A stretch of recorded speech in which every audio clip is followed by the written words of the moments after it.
Trinidad to the world. The Street 919FM.com. News from the Street 919FM.com. Here's what's happening.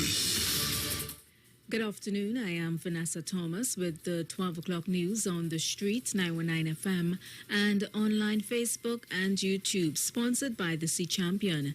In the headlines, 15 more COVID deaths, 526 new cases recorded. The UNC slams calls for extension of curfew, says poor people will suffer. Venezuelans in Trinidad worried about evictions, and internationally, Japan's second largest city, Osaka, crumbles under COVID-19 onslaught. And now the news in detail. The COVID-19 death toll is now at 440 after 15 more people succumbed to the deadly virus on Thursday. There are also 526 new cases detected in samples taken between May 20th and 26th. In its COVID-19 update on Thursday, the Health Ministry said there were 8,922 active cases. It said since March 2020, there had been 21,987 cases, of which 12,625 had recovered.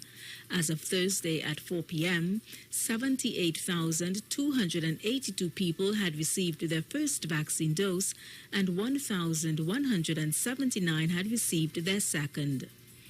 In other news, the opposition party UNC disagrees with calls by some members of the business sector for an extension of the current curfew measures put in place to further prevent movement and to stem the spread of COVID-19. This follows the request made for the curfew to be revised from 9 p.m. to 5 a.m. by several business associations. In a press release on Thursday, the United National Congress says, while it agrees there is a grave health risk facing the nation following the massive spike in positive COVID cases, families are buckling under the pressure of being unable to earn an income. As a result, the party's leader, Mrs. Kamla Persad-Bissessar, says while she agrees with some of the helpful suggestions put forward by members of the business sector, the tightening of restrictions against the working members of the population who are deemed non-essential is not an option. She argued that many of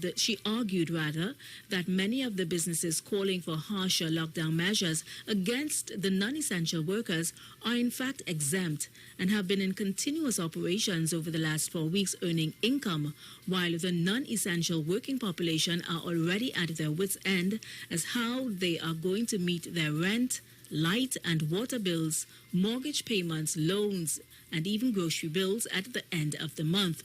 Persad-Bissessar added that there are a lot of people who live paycheck to paycheck and have already lost 4 weeks in wages. She further noted that a lot of them have no savings and will likely lose everything. The opposition leader further expressed her belief that the government's plans for relief are not on par with what is needed to immediately relieve the burdens on people. She calls on the government to overhaul this system forthwith and put plans in place to fast-track approval and disbursement of grants and other forms of assistance. Venezuelans living in this country are worried that they may get evicted from their homes. The decrease in jobs due to the lockdown sees many refugees communities struggling to cover the expenses of rent and food.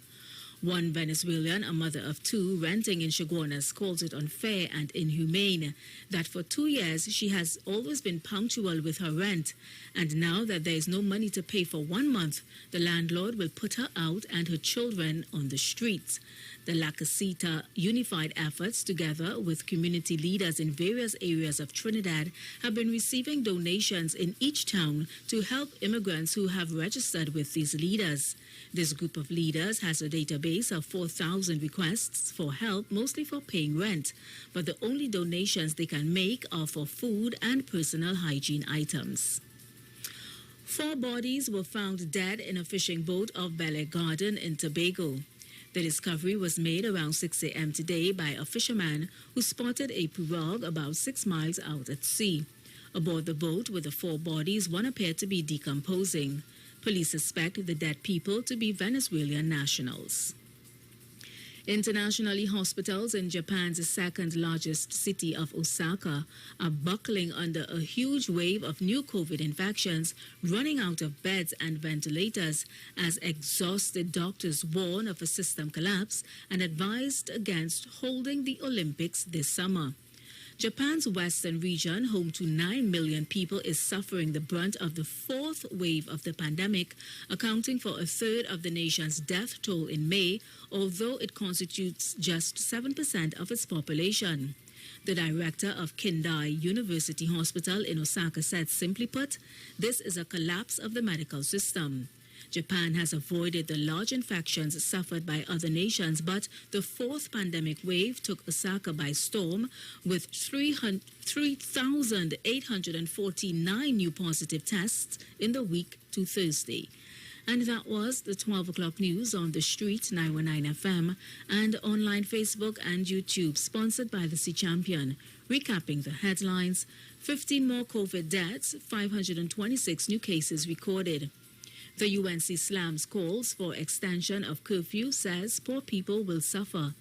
Venezuelans in Trinidad worried about evictions. And internationally, Japan's second largest city, Osaka, crumbles under COVID-19 onslaught. I am Vanessa Thomas. Do enjoy your afternoon.